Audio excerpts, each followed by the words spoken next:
सम्यक न्यूज लाईव्हच्या या विशेष बातमीपत्रामध्ये मी विजय निलंगेकर आपलं स्वागत करतो। पाहुयात आजच्या सम्यक घडामोडी। Phoenix multispeciality hospital and critical care centre, Shivajinagar, Nanded.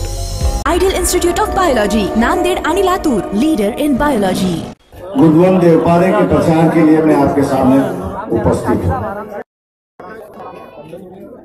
Amravati एक ऐसा जिला है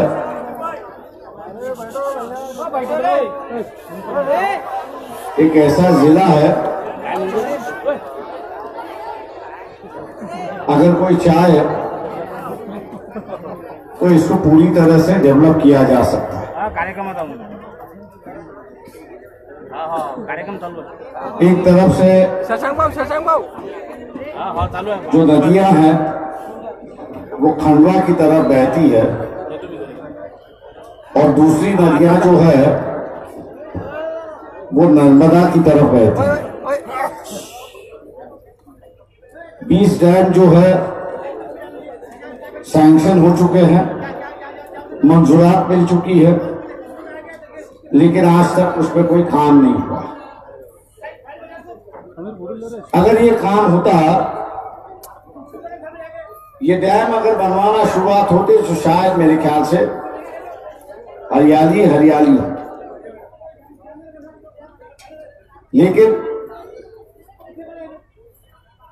लेकिन विदर्भा में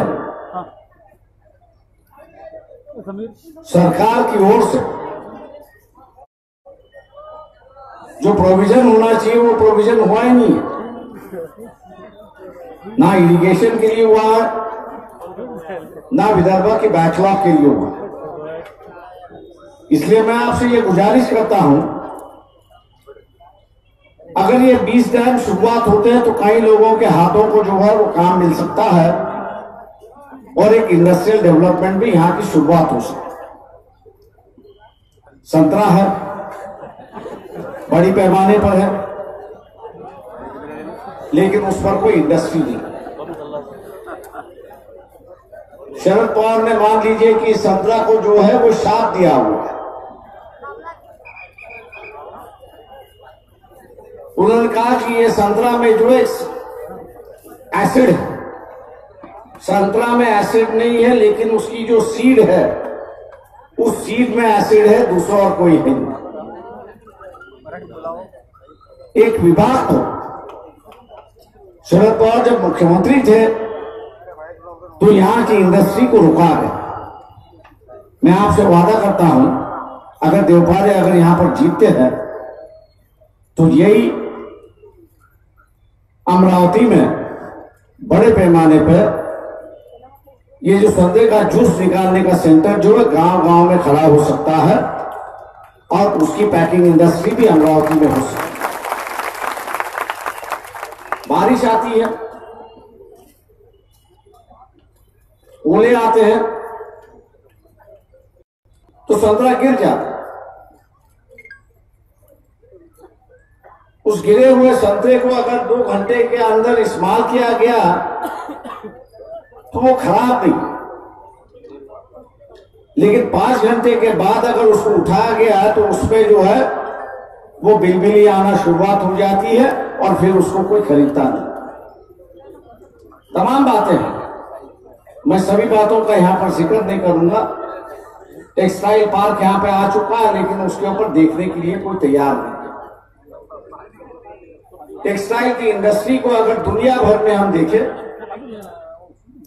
तो करीब करीब 3 लाख करोड़ की इंडस्ट्री दुनिया भर में।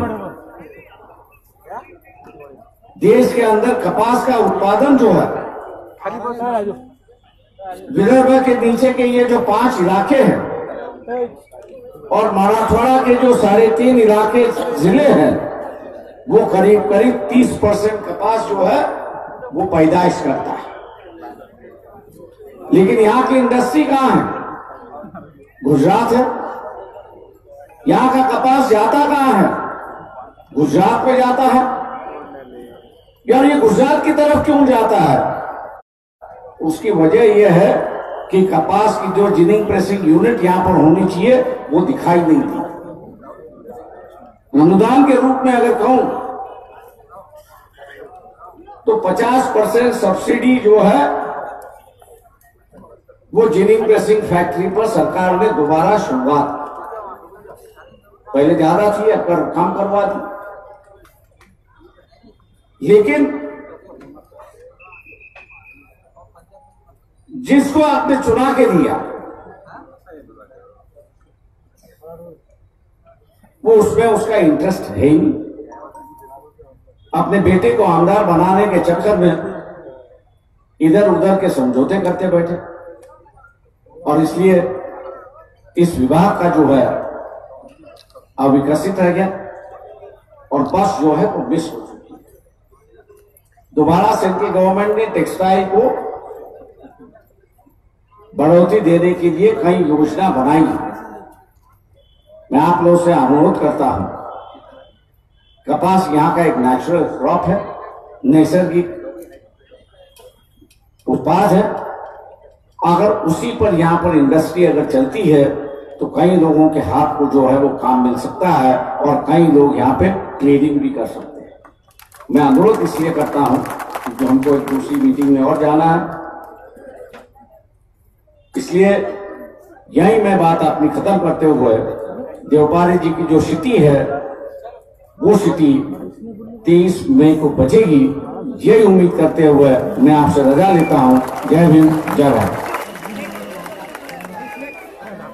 पाहत रहा सम्यक न्यूज लाईव्ह। बातमी पाहण्यासाठी यूट्यूबवर सबस्क्राईब करा।